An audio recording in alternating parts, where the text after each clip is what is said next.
Welcome to Divisive Issues, a comic book podcast where we talk about comic books. I'm Ryan. I'm Sly. I'm Phil. And I'm Darryl. We made it. We're back. We survived. Every time we make it. Yeah, we surprisingly we didn't die between episodes. It's kind of surprising. Yeah. Or maybe we did die and we're just recreated. Oh, tying into our current story arc. So last time on Divisive Issues... Previously.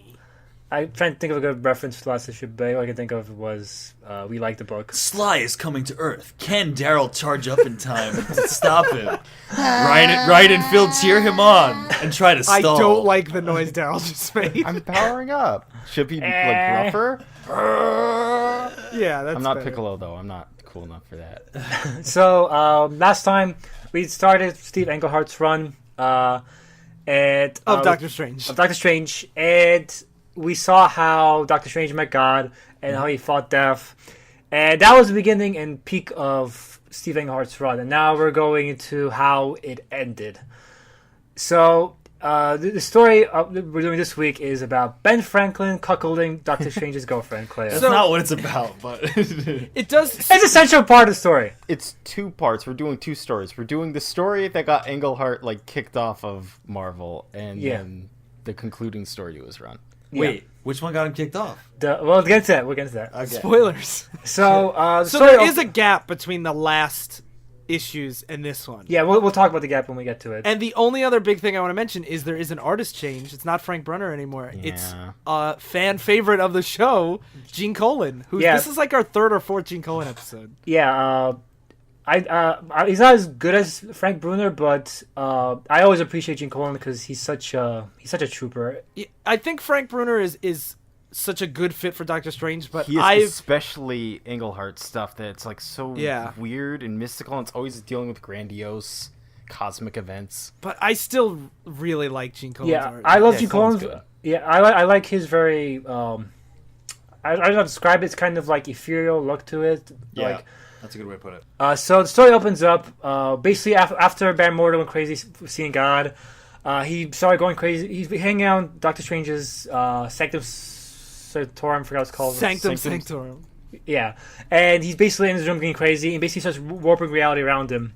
Which is so funny to me, that idea that he's so crazy that just like he's just changing reality everywhere. Yeah. And Doctor Strange is like, damn, I gotta do something about that later. Well, he has magic, so he can fucking like. Why does Doctor Strange have like these other dudes in his house? Oh, that I just didn't know. hanging out? Yeah, the Doctor Strange called him for help earlier, and you could like a lot of things in this arc. You could tell Englehart plans for them, and then he just never delivered on them because it's very clear. Like later on, they show him sweating and stuff. Like, oh, I have to go. Doctor Strange, we're in a hurry, and then they never show up again. It's very clear Englehart had a plan for them before he got kicked out of the book. I just took it that guy was just sick. The next time they show up, they're like, "Oh, we're leaving now. Bye." Yeah. But so as Mordo's being crazy and disturbing all the house guests, Doctor Strange subdues them. But before he does, he sees Nightmare. And just to explain Nightmare really quick, he was basically Freddy Krueger before Freddy Krueger existed. He attacks you in your dreams. He controls the dream world. And basically, he whenever Doctor Strange is sleeping, if he doesn't have any protections on him, Nightmare's like, yeah, fuck you, I got you now. I'm in my domain, bitch. And basically, he tortures Doctor Strange until Doctor Strange can find a way to escape. I have another dark confession to make. Yeah. I apologize to Namor. I think Nightmare might be the ugliest person I've ever seen in a comic. Is he a person or is he like a... He's a person. Look him up in Google searches. Like, he's not scary. He's just like a guy in green mesh that looks like a Tim Burton reject. He does look he's your nightmare. When you see him, you're like, ugh. He's supposed to be ugly, to be fair. So, unlike Namor. But... So, Doctor Strange is contemplating, what the fuck was up with that, as he goes to the roof. And Clea teases him, throws his cape over his head as he's doing so. Clea, his lover. Yeah, his alien princess lover. Yeah, Mm-hmm. and... There are some parts in this arc that I was like, this whole... Like, it works for Doctor Strange, but when you have, like, the alien princess lover who's like, hey, I know you've been kind of weird since you saw God, but, like, you know, is it so crazy that we have to do this? And I'm like, this is a really weird comic. Yeah. Also, I'm always torn on how I feel about Doctor Strange and Clea's relationship, because like last episode I loved it because she like grounds him and it's really like cute while still being like dramatic, but in here he like treats her like shit, and then she's just she's his disciple too, and Yeah, that's why he's like right now you're not my lover, you're my disciple, and you have to Yeah, listen but to he me. says it like, I'm not speaking to you as a lover, I'm speaking to you as a teacher to a student. And it's just weird. It's like this weird power dynamic. Well, this is why you're not supposed to have like boss-employee relationships. Yeah. And their awkward relationship is the central thesis of the story arc. Yeah. Yeah, it gets even more awkward. No, Yeah. I mean, like, it works, Yeah, but it makes me feel weird. Yeah. that's what she said. So then It works. So then, they see I'm into it. Eternity in the sky, basically over Manhattan. And Eternity, basically, if you want to imagine Eternity, he's imagined a man's silhouette with a galaxy inside of it instead of just black. And you can see his face, but all you see is like a kind of like this nose and eyes, and that's it. You Yeah. never see like a mouth. And it basically has all of existence inside of himself. So I really don't like it. I don't like it. You don't? I really like this just design. I think it's weird for such an abstract thing to just be a man shape with galaxies inside. Yeah, of like it. I'm a little bummed that it's man shaped too. But I mean, it's better than when like Superman, when Clark's dad saw like that space figure, and it was just like this woman in space. I'd rather have it be like this almost intangible figure. Sorry. I know this is like super fansplainy, but I like to think, like, the way I always look at it is this is like how Doctor Strange's mind. that's not copes with fansplaining. this. That's actually almost every being that's cosmic in Marvel. They're so massive. Human can every creature comprehends it as something similar to them because they can't comprehend it otherwise. But is that canon? Because he says No, it is canon because He they have says, they though, have they he's- have the actual comics where they show like creatures like Galactus, and they show every creature looking at Galactus, and they all see him as completely different. So it's canon that I was just confused because later on he's like, I made man in my image, and I'm Yep. like, oh, so that's why you're man shaped. Yeah, that's what I was thinking was the reasoning for him being man shaped. that might be for eternity. But for cosmic creatures in general, the reason why most cosmic creatures have man shapes is because they reflect shapes. they reflect the Man-shaped species things. that is witnessing them because they can't. That's cool. I appreciate that idea. That's a cool concept. That if something that's incomprehensible, your mind fills in the blanks. Yeah, so basically, attorney's like, hey, and then Doctor Strange cover him up. He doesn't say anything. He just stands there. Yeah, and then Doctor Strange Strange- doesn't cover him up because you make people go crazy if they see him too much. Yeah, And you know she- how it is. As soon as you see giant man shapes in the sky, What? you're This like, reminds me of Bloodborne. It's like if that thing is there, you just go crazy. Yeah. Yeah, what I thought was funny is it shows just how like kind of stupid the world of Marvel is, because suddenly it disappears and everyone saw it at once, and they all go like, "Phew, that had me going. I don't suppose it was nothing. I'm just glad it's fixed." I don't think it's stupid. I think this is like 20 years into the Marvel universe where this happens all the time. Well, one recurring theme of Marvel Universe is that humanity repeatedly will, instead of confronting these fantastical concepts that will make them question their place in the universe, knowing they're just they're literally insignificant specks and the giant monsters are invading Earth every other day, they will rationalize it as hoaxes and stuff in order to be able to go on their daily lives. That's As opposed to real life where we're grounded completely in reality Yeah. and never make up anything. Yeah. So speaking of seeing Eternity making go crazy, Strange goes to visit the only other man who has witnessed Eternity, a man named Genghis, who was a contemporary of the Ancient One, is another Asian stereotype old man. At first, I thought it was the ancient one. Excuse me. It's actually Chinggis. It's not Genghis. Well, this is written by Stan Lee, created by Stan Lee, so probably literally pronounced Genghis in Yeah, canon. I'm just being a shit. Yeah, cow, right, Phil? Yeah. So Genghis is completely insane, and Doctor Strange's like, yeah, he's insane. I won't get anything from it, and he leaves. And I think he just shows up, just be like, "Hey, Eternity's here," and Genghis is like, "What?" And he's like, "I know." He giggles at him.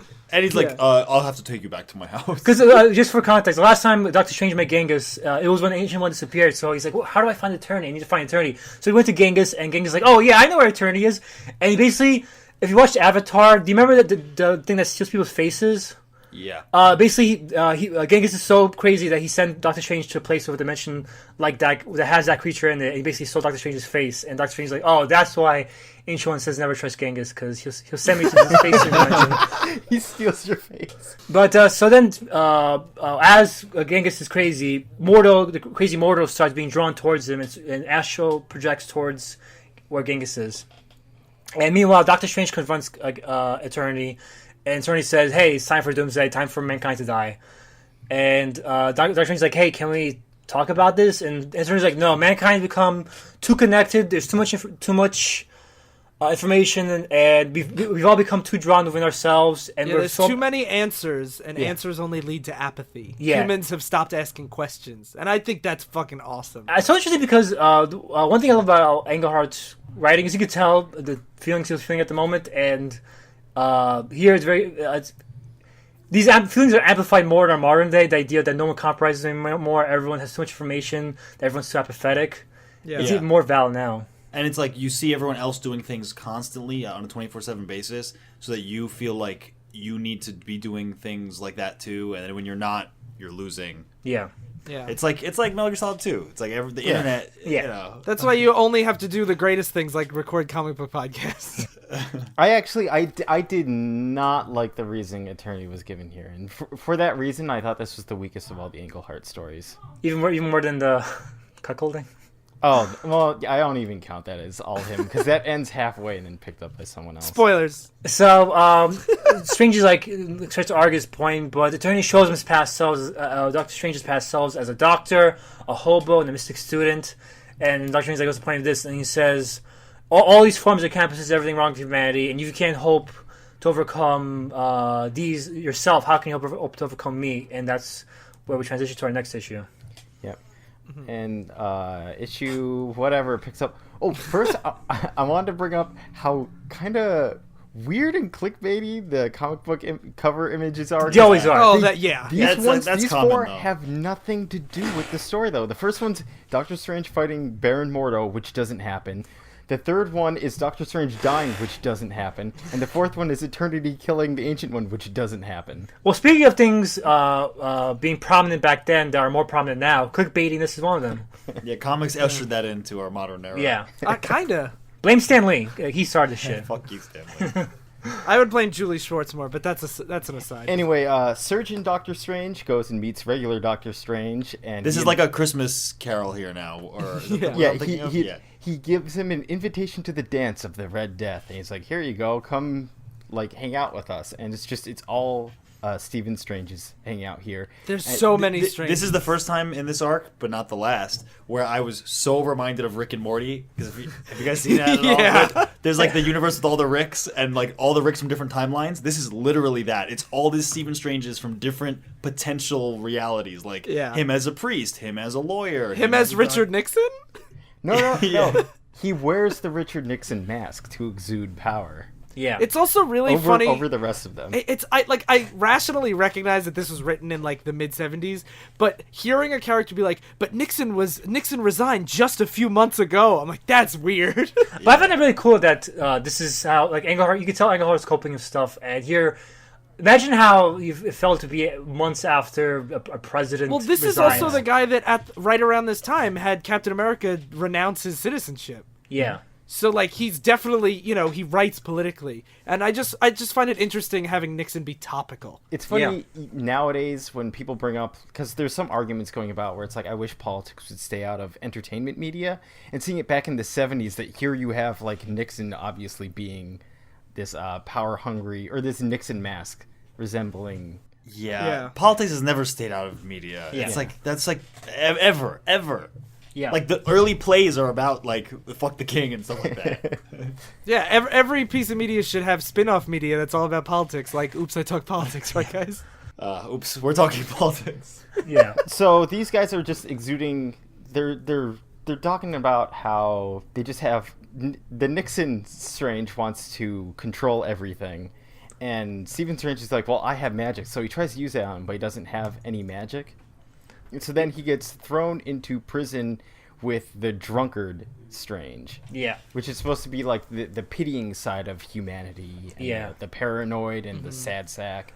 But it looks like it turns out the pitiable side of humanity created an escape tunnel conveniently for Doctor Strange to use. Yep, so he goes through there, but then the drunkard tries to hit him with a chain to knock him out because he can't trust him. Because he can't trust anyone. But Clea warns him in advance because she's trying to reach him, and Doctor Strange stops the drunkard and escapes by himself. Yep. Mm-hmm. And then he steals one of the other Stephen Strange's clothes and goes back into the party with all the Stranges. But then they quickly find out, oh no, the drunker comes back in and says like, hey, it's the He also walks in and he's instantly like, you guys should overthrow the Nixon guy. And they're like, this Strange is definitely the real one. Yeah, and the real Strange is warning them of the Red Death. And then this guy comes up and goes, yes? And he's in this big purple cloak with a red mask. This is supposed to be a reference to the Edgar Allan Poe story, The Mask of the Red Death, where they all die of disease. Yeah, but so the Red Death comes and he's just killing all Doctor Stranges until Strange gets fed up and uses I Am Agamotto to burn off the Nixon Strange's mask. Yep, to reveal the Strange beneath, and he burns off Death's mask to reveal a smiling mask, and Death warns him beneath every mask lies another mask. And I find it really cool because the whole point of it was to reveal that no matter what the title or position people declare themselves to get themselves omnipotence, men are still men. So even though that guy wore the Nixon mask, he's still Doctor Strange underneath. He's still just a mask he puts on himself. Everyone's just the Sorcerer Supreme underneath. And then Nixon explains, don't you see I'm better than they are? I don't like people, that's why I had to rule, to keep them in their place. And then Eternity whisks him away to go... The real Doctor Strange away. Yeah, the real Doctor Strange away to go meet the Ancient One again. It really is like a Christmas Carol here, where he just shows up at the end of every issue and he's like, did you learn the lesson, Doctor Strange? Yeah. Yeah, and that was my other problem with the story is I wasn't buying what kind of lesson he was trying to teach him, because it kept drilling it through the head that Doctor Strange has the answer, he just hasn't uncovered it yet. And the way the story concludes is there was no answer to there was an answer, but it's all men are men and everyone's shit. Yeah, I think it was just to show that everyone's shit. Yeah, like Phil said, but because Eternity, the real answer is in front of him, but it's unrelated to Eternity. It's related to Nightmare. Spoilers. Yeah, spoilers. Yeah. Don't spoil. So now Eternity brings Strange to the Ancient One, like Darryl said, and he looks like he's in his old home in Tibet before Strange killed the Ancient One, and this happened before. Everything is spoiled, Ryan. This is a new Phil world we live in. Yeah. Then the Ancient One tells Strange, he warns him against Eternity, and he's like, nope, you can't beat him. You just let him kill everything. And Strange assumes that this is another trick by Eternity, and he's like, no, I can do whatever I want. I'm Sorcerer Supreme. And then first, I was kind of confused by this. First, the Ancient One's like demons, and then he's the real Ancient One? No, first he summons... Doctor Strange tries to attack Ancient One. Ancient One summons demons. Oh, he summons demons. Yeah. I thought he turned into a demon. I really find this funny because Ancient One is basically after they fight for a little while, Doctor Strange's like, oh, you really are the Ancient One? He's like, yeah, now get the fuck out of my house. You fucking little child, basically. Trying to save the world, you fucking baby. Trying to fight Eternity. Get the fuck out of here. Yeah, and I have done what I can for you, and you have chosen to disregard me. One thing I like about this scene, even though it makes me feel weird like before, is Clea is trying to contact Doctor Strange because she thinks he's dead, and he's just like, I can't deal with your nonsense right now, and totally blocks her out so you could focus on fighting demons and stuff. And that, like Sly hinted at earlier, will come into play soon when we meet Sexy Ben Franklin. The sad part is he's trying to he's over a tightrope over a bottomless pit talking and having this philosophical discussion with this teacher. That's what happens to the whole thing. That's what happens when you're in a relationship, you know? Clea reaches out. She's like, Steven, where are you? And Doctor Strange picks it up for a second, and then the Ancient One's like, oh, so you're not even listening to me, huh? And then he summons the demons to fight him. Yeah, well, that's what happens when Ben Franklin shows up, too. It's just all this, he's like, I have to figure out the cause of this, interdimensional thing. And she's like, pay attention to me. Or I'll sleep with a founding father. I love that. It's basically like the Brady Bunch episode when they're dating two girls, but instead of two girls, it's one girl and then all of eternity and philosophical existentialism. True. Just cool. Like it.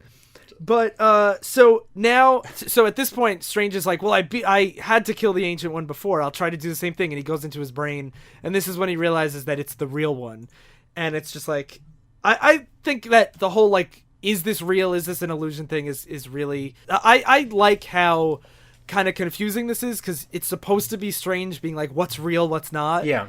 And I think it works, not really being able to follow it super well. Yeah. Yeah. Also, I lack basic reading comprehension skills, so there's that too. Englehart does really well with that, making him be like, I have no idea what setting they're supposed to be in. Yeah. So after he leaves the Ancient One, Doctor Strange then gets confronted by Black Superior Doctor Strange. Yeah, which is a costume that you like, Sly, right? But I hate. Basically, to try to make Doctor Strange cool and hip, they made him more like a traditional superhero, and they gave him a black superhero costume, and and so basically, now they're using it as a representative of everything that's terrible about Doctor Strange, saying this is when he was full of self-righteousness and arrogance. So now, when Doctor Strange defeats this black superhero, it's like him defeating his worst self. Because Englehart basically gave him his commentary on Marvel trying to turn Doctor Strange into a traditional superhero. Yeah. So the real Doctor Strange beats him and takes off his mask, and then it's like, oh no, it was Doctor Strange all along. Like, yeah, we know. But then it was a skeleton, and then it was Baron Mordo. Yeah, and then Baron Mordo attacks him, and so Baron Mordo's back to his regular. He's like, his mind is whole again, and he says mad. He says he's still crazy. What happened is now he merged with. No, Genghis. I'm sorry, I misspoke. He has his powers back. Yeah, but he merged with Genghis' powers, and now he's And this is what I talk about with Mordo. Like, Mordo has been outclassed by Doctor Strange since issue. Well, now he's doing a fusion dance to get power again. But that's what I like about Baron Mordo is like inverse Goku, where Goku has to train to defeat his villains all the time, where Mordo has to team up with different villains to be able to match Doctor Strange and overpower him, basically. Yeah. So at this point, Strange realizes Baron Mordo's stronger than ever, so he summons Clea to her, and then to him, sorry. And then he's like, the narration reveals, and Doctor Strange realizes that they're in the real world now. It's not Eternity's illusion. And Baron Mordo goes, well, too fucking bad, and blows up the whole world. Yeah, and narration says, like, this is actually real world. You are dead, readers. Yeah, they literally address the reader, and they're like, you died 6 hours ago. It's a splash page of just the Earth exploding. Yeah. Which, again, like, this isn't the conclusion of the story, but this is what like Eternity was alluding to. It's like Baron, I don't know.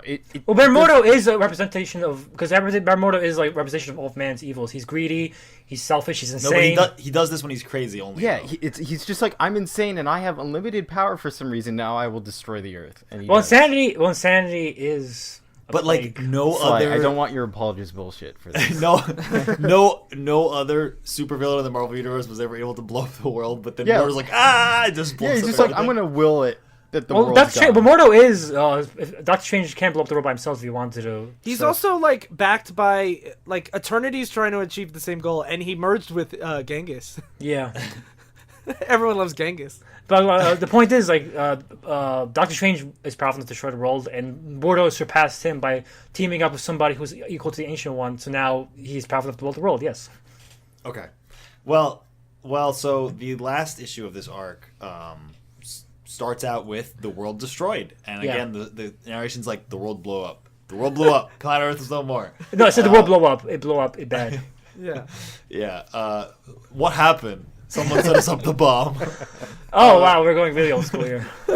And so Doctor Strange is just flying around in like this void, and he's like, everything's blowing up, shit. Yeah. And it's like thousands of souls just cried out in anguish at the. I don't remember what the Obi-Wan quote is, but you know what I mean. And we're silenced, Ryan. You fucking remember fucking episode 1, 2, and 3 quotes perfectly, but not that one. From my point of view, the Jedi. For as awful as all the references we're making, I actually really like Englehart's dialogue here as narrative. Oh, so do I. Yeah, me too. And what's again, how you were saying it's weird to see Nixon topical. He says 4 billion lives lost, and I'm like, wow, that we have 7.5 billion now. Only 40 years later. That's crazy. That is really crazy. But anyway. But as Doctor Strange is floating through space, he remembers, Nightmare existed. Yeah, so he's like, let me go into the dream realm, because I think he's the real villain for some reason. And then he goes into the dream world, and he fights some dream stuff. He basically, one thing I like is he confronts Nightmare and just fucks him up immediately.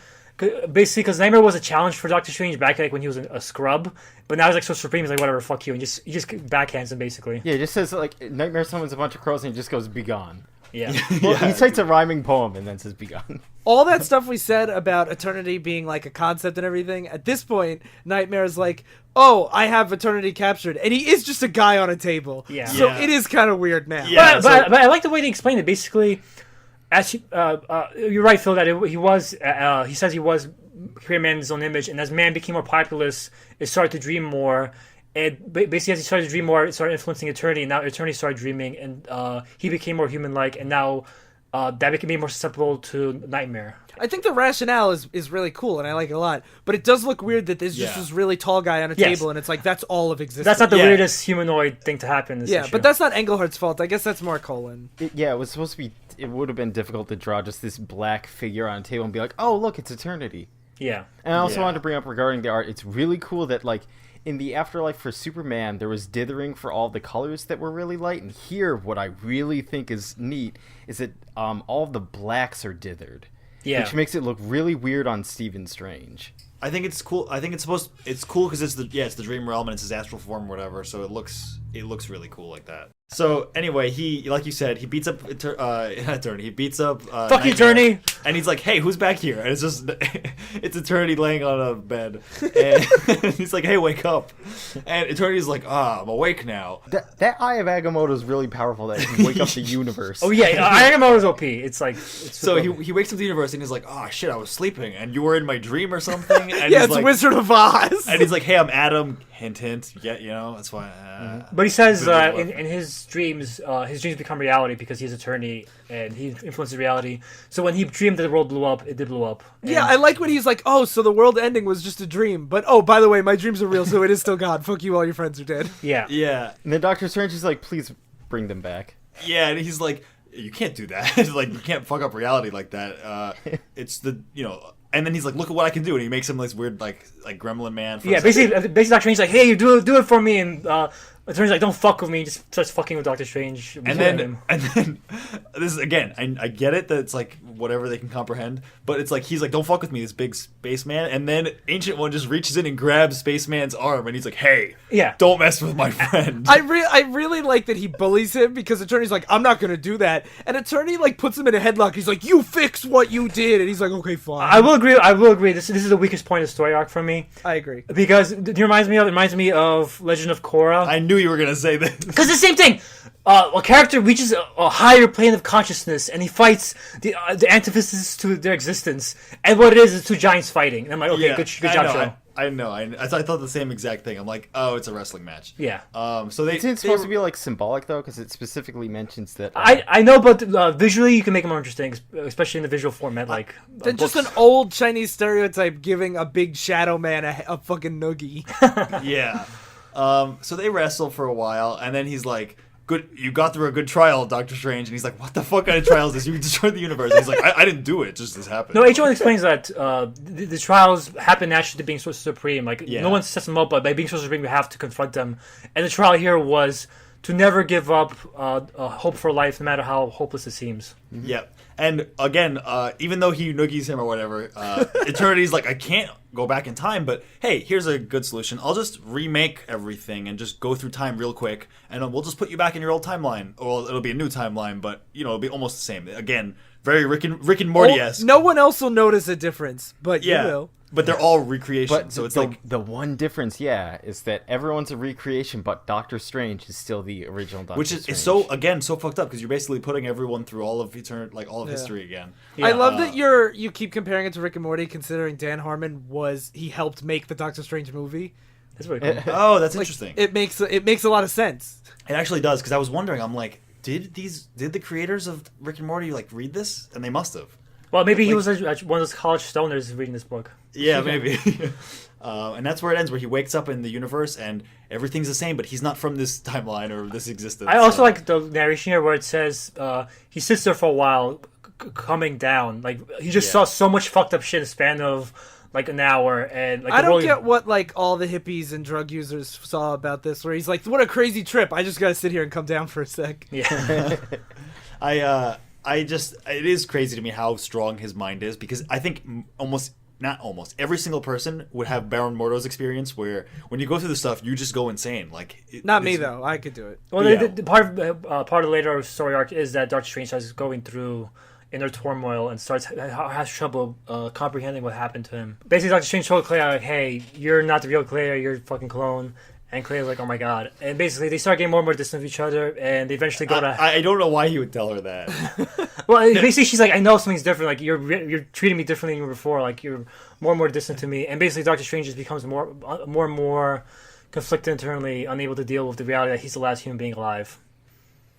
And goes to hell, by the way, too. I know. Yeah, he does also go to hell. Remember I made that reference before where I'm like, this story gets really, like, just how much shit happens makes it sound really crazy. Yeah. At the beginning of this is when Clea says to him, like, you know, when we had to go fight Satan and after you saw God, like, and that guy sent us to hell for stealing a book or I don't remember. All this stuff, I'm like, what? That's what I love. I love What did I miss? And we only skipped ahead like 3 or 4 issues. It's not like we're skipping a year. That's what I love about Englehart's one.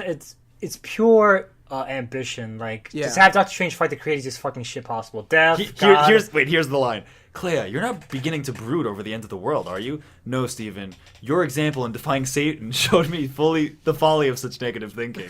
This is like, okay. Hey, it happens. And he was chasing a guy that stole some books from Satan. And he says, "Satan, help me!" Yeah. All right. So the issue starts. Now we're a couple issues ahead. And there's some like hobo wannabe apprentice guy who stole a bunch of books from Doctor Strange. It's some book about Atlantis or whatever. And he's chasing him, and Clea stops him and returns the books to Doctor Strange. And then it like gets this weird like after school special where Clea's like, Steven, what is a bicentennial? And he's like, funny you should ask. I love that. On this year, the year of America's birthday. Yeah. And he basically is just saying like, let's learn the history of America together, Clea. And they go back. The premise for this is so fucking dumb. Like, Yeah. You know how we said in the past sometimes that it feels like they have to force these scenes for it to Oh, happen. Like, yeah. this is not even like subtle. It's just like literally like Ryan said, like a Magic School Bus episode or something where they're like, let's go see Ben Franklin. And this is fun fact. This is the same year Howard the Duck was running for president. I do love that later writers, because this is the last Englehart story. Later writers jump in the middle of the story, try to explain this as part of the plot, saying, "Oh, he was being manipulated magically by sorcerers to think of the bicentennial, and that's why." Because no one would write a shitty fucking intro like that. And that's why comics end up being extra shitty when they try to explain how Yeah, shitty they were in the just past. forget They're it. like, Just move past it. Yeah. It wasn't a clone. It was a clone actually who did this thing. Robot clone. Yeah. Yeah. It's just dumber and dumber. Anyway. Yeah. So they go back to 1618, and Clea's like, why are we going back to 1618? America wasn't until the late 1700s. And he's like, don't worry. We're going to hang out with Sir Francis Bacon. I love this too. He's like, well, we need to see the intellectual origins of the founding fathers' schools of thought. So let's go just hang out in London. Yeah. The twist is that all the original Like Philosophy- Enlightenment thinkers. there are like sorcerers. There's be no difference between philosophy and sorcery in the past. I think this stuff Yeah. is dumb because I think it belittles the actual genius of these people, but that's besides the point. I think it's cool. I think it's cool to have the premise of the story of Doctor Strange going back in time and seeing the magic history of But then say, let's go and look at the magic history, not like, let's go on this magic school bus trip. I wish the premise is better, but I do think the way they set up the premise is better, but the premise is cool. I think. Yeah, I'm on Sly's side of that. I think the adding a little bit of the magic to the historian stuff, but not like pure magic. Like Sir Francis Bacon isn't just a wizard shooting magic, but he has like that's true. some esoteric properties. It's a cool idea, like Darryl and Sly said, that I wasn't super on board with it either, but the idea that these enlightened people throughout history were enlightened because they were able to see that there was something beyond the physical reality. But at the same time, a lot of times when they do this like revisionist history, I just find that like these people can be great and awesome without like magical, not topical stuff. But it's in a wizard story, though. I know. It's not that I have a problem with it in this story. It's I usually have a problem with it in general, so I have less of a problem with it than usual here. It's just one of those things that rubs me the wrong way. Personally, I don't like when people use historical figures and make fiction of them because I always find it weird. But Yeah, I agree. with personally, that. Personally, I prefer I prefer the the air. air. Shit. Shit! So anyway. It's okay, now that Smash Brothers is over. So they're hanging out with Sir Francis Bacon, and they're talking about like his enlightened philosophies that eventually led to like the American Revolution. And then they go outside, and a bunch of magicians start fighting them with swords. Well, amateur magicians. Yeah, like, amateur magicians. Amateur Also weird. magicians. If you're gonna choose a philosopher to influence the founding fathers, why don't you go hang out with John Locke or something? Yeah, instead of or Thomas Bacon? Paine, maybe. Yeah. Well, I think because Paine's no, later, I think it's though. cool Yeah, because but they, like... they tie because of Atlantis. I think we never see what the point was, but Kevin Bacon, Francis Bacon. Came up with the idea of New Atlantis, and this basically was the idea of a perfect society. And basically, But then Thomas More wrote Utopia, the book. You know, you could go to him. I mean, whatever. but New Atlantis, and they later on they show the mythical Atlantis from Plato. I think there was something there he was building towards that he never built towards. Okay. All right. So, yeah, especially because Englehart's run is cut short. So, whatever. But he's basically, Strange is given a copy of New Atlantis, which the second half was never published. So he's like, this is so cool. And he gets attacked again while he's like lost in like the philosophy of the book. This time by a wizard that looks like a stereotypical wizard in like like it's pajamas. got like stars and moons on his pointed. He's hat. wearing pajamas. Yeah, he has big he's white so beard. Awful. Yeah. And his name's Sejiro. Like, as awful as I thought, like, I originally thought the Iron Dagger or Silver Dagger, that guy looked awful in the beginning, ended up being super cool. This guy is just awful all the way through. Yeah. Wait, no, he's not. When he becomes Dragon Bro. Thankfully, Spoilers, Phil. Sejiro didn't have the lasting power of Silver Hand. Wow. I wonder why. So Francis Bacon shows up and saves them with his super magic spells. And in the process, he destroys the second half of New Atlantis. And Strange is like, oh no, like, that's your masterpiece. And he's like, no, I destroyed it on purpose because I want humanity to always be searching to be better. And I think that's awesome. That was my high point of this whole story. The idea that what people envision the New Atlantis to be is more inspiring than what the actual text would be. That like if we're constantly trying to figure out what is in this perfect text, we'll keep trying to be better instead of just accepting. Also, that we that's never what it actually is. see Francis Bacon use magic. It's all Stephen doing it. Yeah. Oh, really? Yeah, right. Yeah, which again I like him being But they do part mind of a read secret him. society, but he doesn't actually. When Strange and Clea walk in though, all of Francis Bacon's like dudes just stare at him. And, yeah, like, but mind read him. But at the That's same time, fine. they don't actually read his mind. They're more like empaths, where they're like, we could tell you're good. Detect Evil. Yeah, they use Detect Evil. So the issue ends with Doctor Strange telling Clea that, you see, the king recruited Francis Bacon to send people to the U.S., so this is really the beginning of America. I actually appreciate this lesson because I didn't know much about Francis Bacon. Yeah, me neither. Yeah, this is very accurate. You know, he was a wizard. Yeah, I didn't know he was a wizard. Wow, holy shit. So next we have London again. but This now issue 100 very aptly is called "The Dream Is Dead," the last Englehart issue. Oh yeah, I think he knew this was gonna be his last issue. Like I dreamed that was gonna make a good Doctor Strange run. Marvel fucked it up. Also, this issue starts with they're still with Francis Bacon, and they're like, "Don't worry, one day you will go and make the United States of America." And then they poof away, and Francis Bacon's like, "Now there's an idea." No, he's like, please don't tell me any more about the future. Yeah. To strive against the unknown is the spice of life, he says. I half expected one of those like super cliched where there's like a hobo in the alley that's like, that'll never catch on. Yeah. So they end up in London again, and she's like, "But why are we They jump here forward in again?" time. They jump forward in time. Yeah, first. and he's like, "Well, actually, this is now the year 1775." And again, I like the voice you gave him. Oh my god, 1775. Yes. And then again, we have this fucking like third grade history lesson where it's like, who is Ben Franklin, you ask? Well, he was perhaps the greatest man in colonial America. And history says he had a huge dick. And they ended up on Ben Franklin's boat to America. Yeah. So he's like, yeah, he invented electricity, and he was a ladies' man. And she's like, intriguing. Invented electricity. Whatever discovered. He's a sorcerer after all. I invented this new concept of reality. And so they're on the boat, and they go to meet Ben Franklin, and he's like, I knew you were going to meet me. Sir Francis Bacon wrote about this 100 years ago. Yeah, and then he's like, and he couldn't even describe how fucking nice Clea's tits are or whatever he says. Yeah. Yeah, he's like, wow, it couldn't capture your charm. And then, It's fucking weird. It's already weird. Well, he's just flirting. What's also weird is that a dragon attacks their boat. A sea serpent. Yep. Yeah, and he's like, it's so funny because, again, we have this little history lesson. He's like, they used to talk about sea monsters. Looks like they were real. This is the apex of sea monsters in historical fiction. So obviously they were real at this point in history.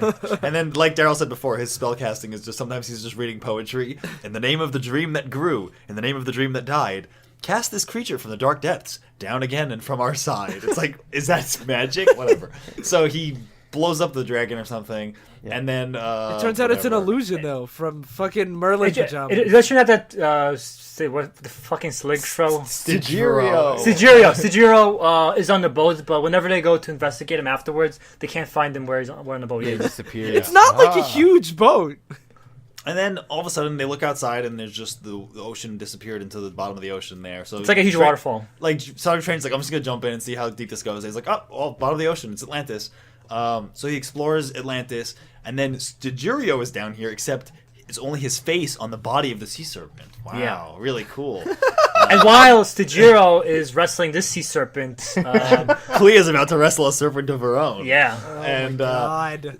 and she is talking to Ben Franklin in his room, and he's like, "Oh, so you're an alien princess from another dimension? Pretty interesting." And he asks, he's like, "Do you want to have some whiskey for breakfast?"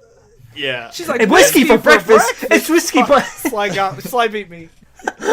and he's just like, he just basically starts flirting with her, and she's like, even in this time period, men flirt with women this way, and he's like, the words men speak to women, Clea, are eternal, as he puts out the candle, and the next panel is just Ben Franklin's shit-eating face, just like leaning over Clea in the dark, and then we go back to this fucking wrestling match, and Doctor Strange is like, God, what's it going on, happens guys? so fast. So, like, there's no talking, he just puts out the candle and fade to black. Yeah. And then Doctor Strange beats up the dragon, comes back to the boat, and he's like, "Whew, that was easy." And Clea's like, "Oh, we knew you'd be back, Ben and I. Dr. Franklin and I." And then he's like, "Huh?" And then it ends. Yeah, he knows that one of one. the most ambitious comic runs of all time ends like that. Yep. Slowly, the Sorcerer Supreme lifts his arms and lifts the lifeboat along with them. But even now, he wonders and wonders very hard at the price a man pays for freedom.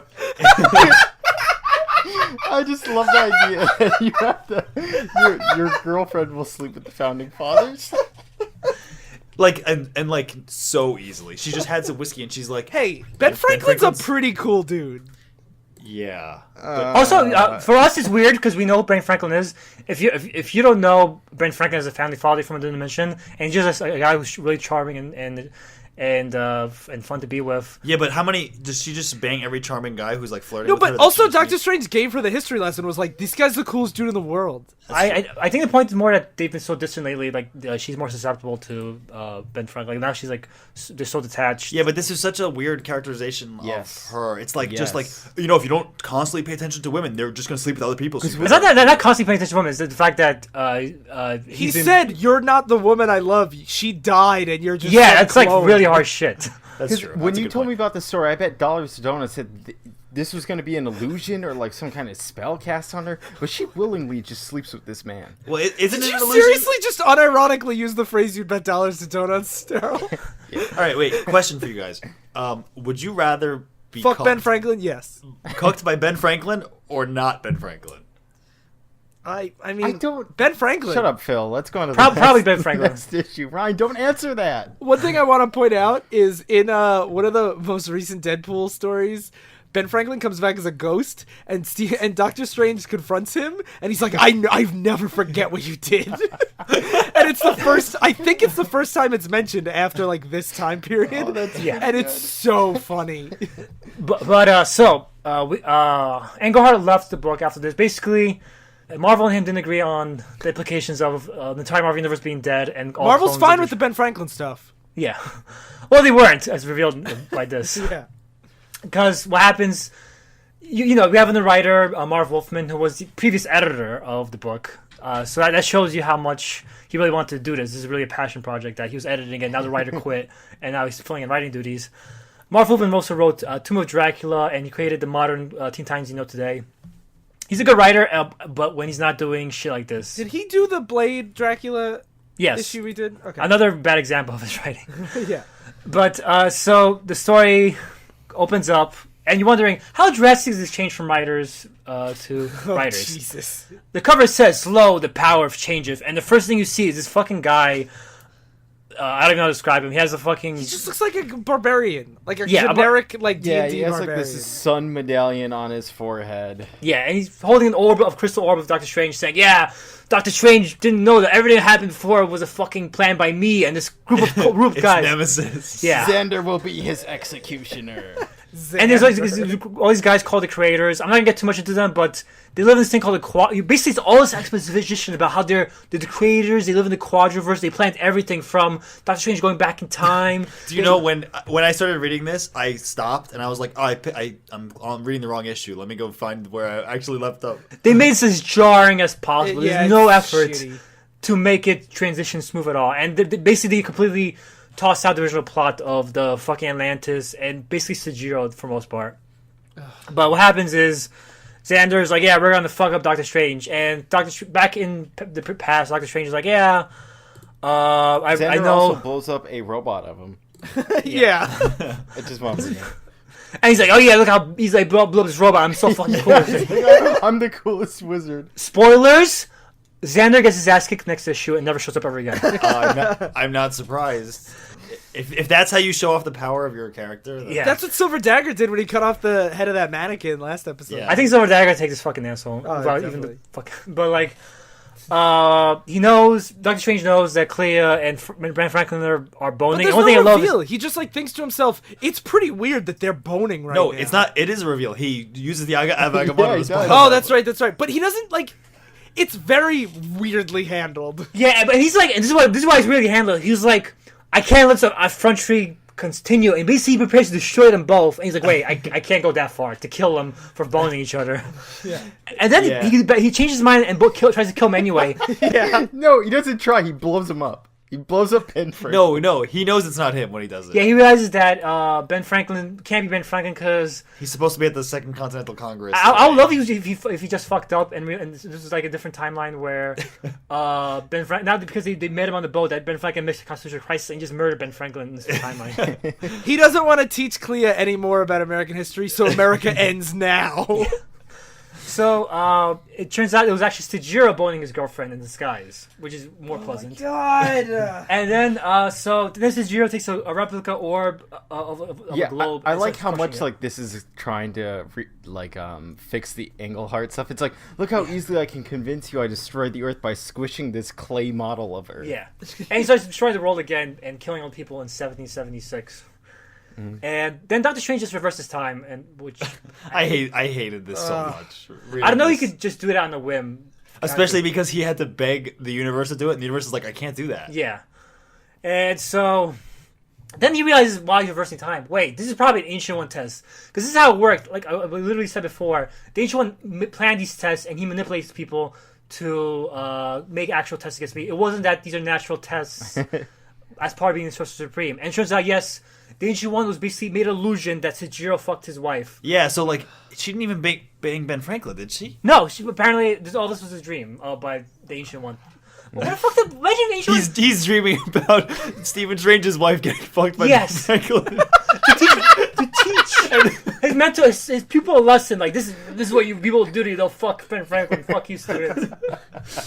Especially because like they don't say it's like a reality projection. It's like a dream, which implies to me that he's sleeping, dreaming this. I hope in Doctor Strange 2 we get to see a ghost of Tilda Swinton being like, yes, Ben Franklin.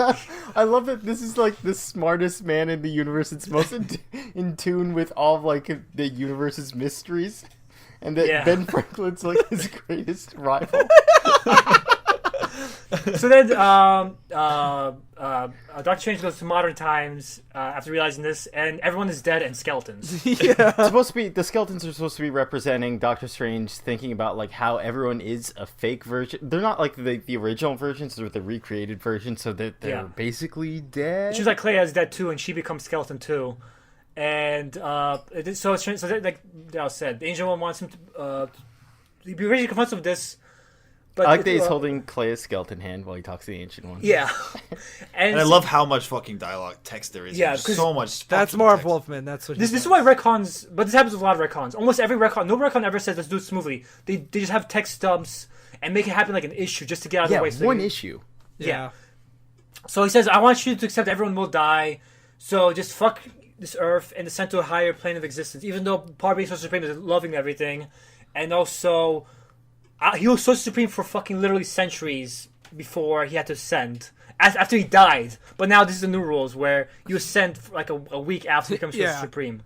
It's like very like that Buddhist idea. Like once you reach enlightenment, you leave. So if you're gonna stay, you can't reach that plane of existence type thing. But Sorcerer Supreme isn't fucking the plane of enlightenment where Ancient One's at. Sorcerer Supreme is being the protector of the universe. Yeah. Now there's a protector. You just fucking fuck this world, I guess. That's literally the message now. Yeah.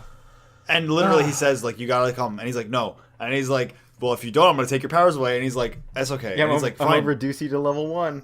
Yeah. I'm gonna level you down. And he's like, it's okay. And then he flies away, and Clea's like, I'm just man again, that's all. No, Clea says like, oh, you're not Sorcerer Supreme anymore? That's good, because right now I only need you to be a man. And I guess they fuck each other. Yeah. I became a man again, that's all.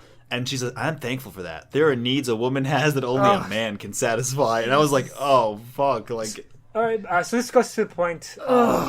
This is one of my most hated issues of all time because it undoes so much of one of my favorite ones ever. And it just makes Doctor Strange back into just a regular superhero. Yeah, that's the question I want to bring up. You guys are saying like it's bullshit how like Silver Dagger got a drop on him, how this Gypsy got a drop on him. But this is the problem a lot of writers have where they're like, we can't have Doctor Strange be Sorcerer Supreme. He's regularly not Sorcerer Supreme. There's actually a series called Doctor Strange Sorcerer Supreme where he spends half the series not being Sorcerer Supreme. Like, because writers are like Darryl always says, I don't want to make bullshit reasons. I just want to have him not be Sorcerer Supreme. I would rather have him be Sorcerer Supreme and like bend the rules a little bit and have these ambitious stories where after you get past the little initial bullshit, you have these cool stories where he battles like deities and stuff. I agree. Than just fucking fighting wizards over and over again, like fucking Xander. Even beyond that, it's not just like him battling deities. It's that a lot of the times it's a big discussions that he has with deities that I really enjoyed throughout all of Englehart's run. And like, I can forgive the bullshit framing device for a really cool existential I think it's dumb, but I would much rather have Doctor Strange dealing with these massive, like, stakes. Yeah, and I totally agree. All the cool Doctor Strange we've read has him like it's been him sitting down with like death or eternity and being like, what does it mean to exist and what is life? What is a man but a miserable little pile of secrets? Well, that's literally the part of this question of eternity. What is a man? What is a man? And that stuff is really cool. And I do think though it's still fair to criticize the framing devices because you can get to that cool stuff better. Oh yeah, we're not saying it's perfect, but like, if you can't come up with a good reason why, it's so much better to fake it and then tell a really good story than to just be like, let's just get rid of it.